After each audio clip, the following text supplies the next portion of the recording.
ఇక ఆంధ్రప్రదేశ్లోని 10 కార్పొరేషన్లలో మొత్తానికైతే డిప్యూటీ మేయర్ల ఎంపికకు సంబంధించిన ఎలక్షన్స్ అయితే ఈరోజు జరుగుతున్నాయి. మొత్తానికైతే బలాబలాలు అక్కడ నిరూపించుకుంటున్నారు. కూటమి ప్రభుత్వం ఎక్కువగా స్థానాలు గెలుచుకునే అవకాశం ఉంది. ప్రస్తుతాన్ని నెల్లూరు కూడా మరి కూటమి ప్రభుత్వం కైవసం చేసుకుంది. మొత్తానికి డిప్యూటీ మేయర్గా తహసీన్ టీడీపీ పార్టీకి చెందిన కార్పొరేటర్ తహసీన్ ఎన్నికయ్యారు. దీనిపై మరింత సమాచారం మా ప్రతినిధి విద్యాసాగర్ అందిస్తారు. లైవ్లో విద్యాసాగర్.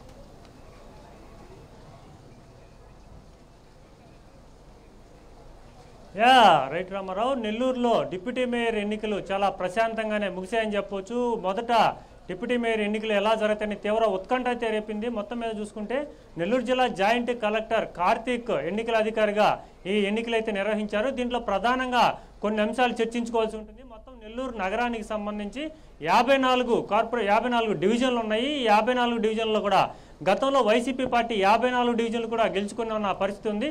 సో 2024లో కూటమి ఎన్నికలు జరిగిన అనంతరం కూటమి ప్రభుత్వం అధికారంలోకి వచ్చింది. ఈ నేపథ్యంలోనే ఈ నగర ఎమ్మెల్యేగా పోటీ చేసిన అబ్దుల్ ఖలీల్ డిప్యూటీ మేయర్గా పనిచేస్తున్నారు. అప్పట్లో ఆయన రిజైన్ చేసిన కారణంగానే ఈ డిప్యూటీ మేయర్ ఎన్నికలు అయితే అనివార్యమయ్యాయి.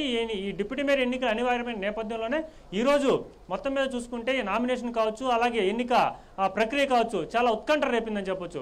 ఎందుకంటే వీరంతా కూడా 54 మంది వైసీపీలో గెలిచినా కూడా వీళ్ళు ఎక్కడా కూడా రిజైన్ చేసిన అంటే వైసీపీ పార్టీకి కేవలం డిప్యూటీ మేయర్ ఖలీల్ మాత్రమే రిజైన్ చేశారు కాబట్టి ఖాళీ అయింది తప్ప మిగతా ఎవరూ కూడా రాజీనామా చేసిన పరిస్థితి లేదు. కానీ కూటమి ప్రభుత్వం అధికారంలోకి రాగానే సుమారుగా 40 నుంచి 45 మంది కూడా ఇటు కూటమి ప్రభుత్వంలో చేరిపోయారు. టీడీపీ పంచను చేరిపోయారు. ఎందుకంటే నెల్లూరు నగర ఎమ్మెల్యేగా గెలిచిన పొంగూరు నారాయణ మంత్రిగా కూడా పనిచేస్తున్నారు. ఈయన చాలా ప్రతిష్టాత్మకంగా తీసుకున్నారు. అలాగే రూరల్ ఎమ్మెల్యే కోటంరెడ్డి శ్రీధర్ రెడ్డి. ఇది మొత్తం నెల్లూరు నగరంలో కూడా 2 నియోజకవర్గాల కిందకు వస్తాయి. ఒకటి నెల్లూరు రూరల్, అలాగే Nellore town, Nellore city. So Nellore సిటీకి సంబంధించి, నెల్లూరు రూరల్కి సంబంధించి ఇద్దరు ఎమ్మెల్యేలు కూడా చాలా ప్రతిష్టాత్మకంగా తీసుకున్నారు. ప్రతిష్టాత్మకంగా తీసుకున్న తర్వాత వీళ్ళు ఎక్కడా కూడా పార్టీకి రిజైన్ చేసి ఈ ఎన్నికల్లో పోటీలో పాల్గొనలేదు. ముఖ్యంగా చూసుకుంటే బీఫామ్ ఇచ్చింది మాత్రం కేవలం ఒకే ఒక పార్టీ, వైసీపీ పార్టీ. ఎందుకంటే డిప్యూటీ మేయర్ పదవి కోసం బీఫామ్ ఇచ్చి కరీముల్లా అనే వ్యక్తిని అయితే డిప్యూటీ మేయర్గా నామినేట్ చేశారు. అలాగే కూటమికి సంబంధించిన అందరూ కూడా ఒక మైనార్టీ నేత మహిళ అయిన కాసింని ఇక్కడ డిప్యూటీ మేయర్గా ఎన్నికలకు అయితే నిలబెట్టారు. సో మొత్తం మీద ఎన్నికలు మొదలైన క్షణంలోనే ఇటు వైసీపీ వాళ్ళు సూటిగా ఎన్నికల అధికారి కార్తీక్ని అయితే జేసీని ఒక ప్రశ్న అయితే వేశారు. బీఫామ్ ఎవరిచ్చారు? బీఫామ్ కేవలం వైసీపీ పార్టీ ఇచ్చింది. బీఫామ్ ఇవ్వకుండా వాళ్ళు ఏ పార్టీ అని చెప్తారు? ఇటు స్వతంత్రులు అని చెప్తారా, లేదంటే టీడీపీ అని చెప్తారా, లేదంటే వైసీపీకి రిజైన్ చేయలేదు కాబట్టి వైసీపీ పార్టీని అని చెప్పి సూటిగా అడగడం కూడా జరిగింది. దానికి సంబంధించి రిటర్నింగ్ అధికారి, ఎన్నికల అధికారి ఒకటే చెప్పారు వాళ్ళందరికీ కూడా, మీరు ఏదైనా ఉంటే రిటర్న్గా కూడా రాసి ఇవ్వండి, అంతే తప్ప ఇక్కడ ఆర్గ్యుమెంట్కి తావలేదని చెప్పారు. ఈ క్రమంలోనే వాళ్ళు చేతులెత్తే ప్రదర్శన అయితే చేశారు. ఈ క్రమంలో వైసీపీ అభ్యర్థిగా పోటీ చేసిన కరీముల్లాకి 11 మంది చేతులు ఎత్తడం జరిగింది. కార్పొరేటర్లు, ఎమ్మెల్సీ చంద్రశేఖర్ రెడ్డి, పర్వతరెడ్డి చంద్రశేఖర్ రెడ్డి. సో మొత్తం మీద 12 మంది మొత్తం మీద మద్దతు తెలిపారు. అనంతరం కూడా కూటమి బలపరిచిన అభ్యర్థి కాసిమాకు చేతులెత్తే ప్రక్రియలో మొదట 36 మంది మాత్రమే చేతులెత్తారు. అనంతరం కూడా ఈ 36 మంది చేతులెత్తడంపై రూరల్ ఎమ్మెల్యే కొంత అభ్యంతరం వ్యక్తం చేశారు. మాకు బలం 41 ఉందని చెప్పి చెప్పడం జరిగింది. దీంతో తిరిగి మళ్ళా ఎన్నికల అధికారి ఒకసారి చేతులెత్తిన క్రమంలో 41 మందిగా చేతులెత్తారు.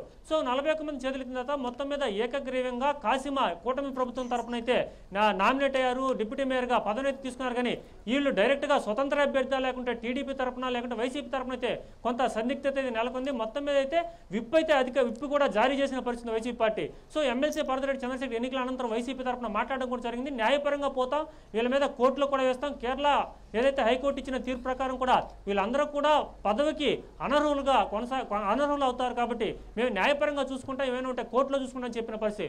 మొత్తం మీద నెల్లూరు నగరంలో జరిగిన డిప్యూటీ మేయర్ ఎన్నికలు కొంత వాగ్వివాదం మధ్య కొంత ప్రశాంతంగా అయితే సాగాయని చెప్పవచ్చు. Ramarao. Right Vidyasagar, thank you.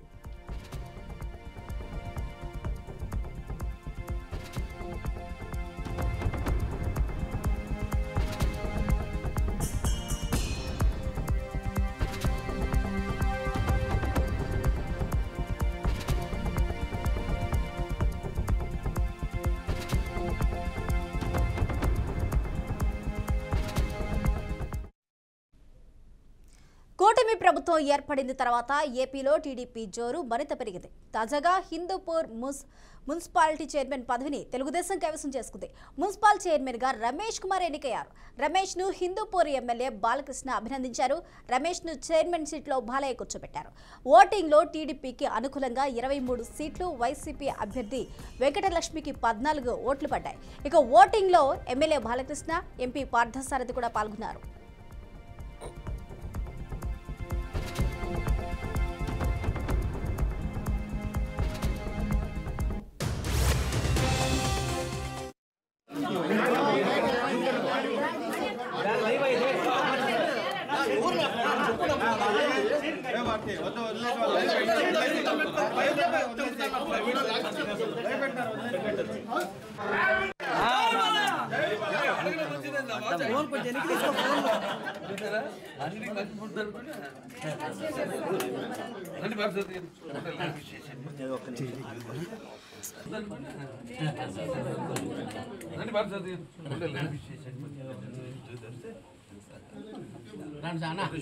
చేతులు